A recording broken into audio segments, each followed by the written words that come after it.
Xin chào các bạn. Hôm nay mình sẽ hướng dẫn các bạn từ A đến Z Google Sheet. Google Sheet thì nó giống như Excel và nó có thể chạy được ở trên Internet các bạn. Đây là một cái file ví dụ về Google Sheet các bạn. Các bạn thấy nó giống Excel không? Nó có vẽ biểu đồ, đúng không ạ? Rồi nó có chọn những như cái trường hợp này. Mình sử dụng query đó các bạn. Ngoài ra nó còn một cái rất là hay nữa các bạn. Nó giống như macro ở trong Excel. Thì các bạn vô tiền ích này, các bạn thấy app script không ạ? Và đồng thời nó còn liên kết với app sheet. App sheet là cái mà tạo ra một cái ứng dụng mà nó có thể chạy trên di động hoặc là trên mọi thiết bị các bạn, rất là hay. Thì trong bài này mình sẽ trình bày với các bạn 12 cái vấn đề. Vấn đề thứ nhất, tạo văn bản định dạng màu chữ, màu nền. Thứ hai, tạo bảng trong Google Sheet. Thứ ba là quản lý các sheet. Thứ tư là chế độ xem cố định dòng. Thứ năm là sử dụng công thức trong Google Sheet. Thứ sáu là định dạng số hiển thị. Thứ bảy là cách tạo bộ lọc trong Google Sheet, cách tạo nút đổ xuống trong Google Sheet như thế nào, cách tổng hợp dữ liệu trong Google Sheet. Cái này nó liên quan đến phần thống kê dữ liệu các bạn. Cách vẽ biểu đồ trong Google Sheet. 11 là cách sử dụng app script Google. 12 là cách chia sẻ dữ liệu giữa các file Google nhưng khác tài khoản. Cái này ứng dụng rất là nhiều các bạn. Đối với Excel không thể làm được điều này. Đối với Google Sheet thì mình có thể làm được điều này rất là hay. Mình kết hợp với cái app script Google này là một cái ngôn ngữ của Google các bạn. Để vô được Google Sheet thì các bạn hãy nhớ cái đường dẫn này, copy và chạy các bạn nghe. Sau khi chạy nó sẽ có kết quả như thế này các bạn này. Rồi tiếp theo các bạn muốn tạo ra một cái Google Sheet thì các bạn có thể tích vào cái nút bảng tính trống này các bạn.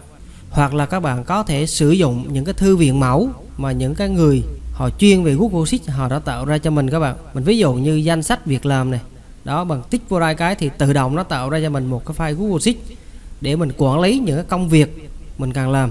Rồi một cái ngân sách kinh doanh, đây quản lý thu chi, rồi quản lý lịch, gọi là một cái lên lịch đám cưới. Đó, rất là nhiều các bạn. Các bạn tích vô thư viện mẫu này, có rất là nhiều những người họ upload lên đây các bạn. Mình lấy về mình sử dụng thôi. Còn ở bài này mình làm đơn giản thôi các bạn. Mình sẽ vô cái bảng tính trống, tích vô các bạn nghe. Rồi sau khi tích vô thì đây là cái giao diện đầu tiên của Google Sheet các bạn.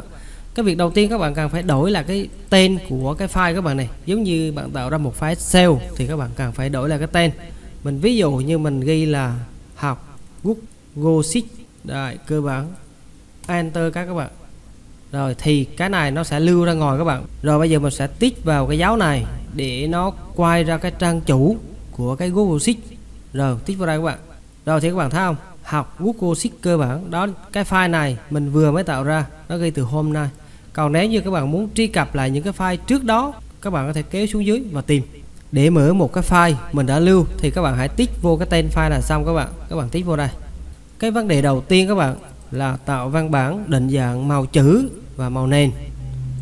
Rồi bây giờ mình sẽ ghi ở đây các bạn nghe. Mình ghi là danh sách học sinh.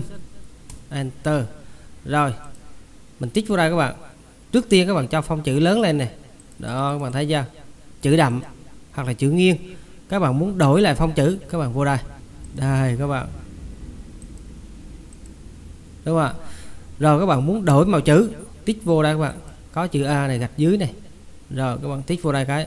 Đó, đây là màu nền. Tích vô. Rồi màu nền các bạn.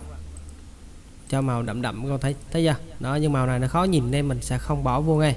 Mình đã có sẵn một số nội dung, bây giờ mình copy vô cho nhanh ngay.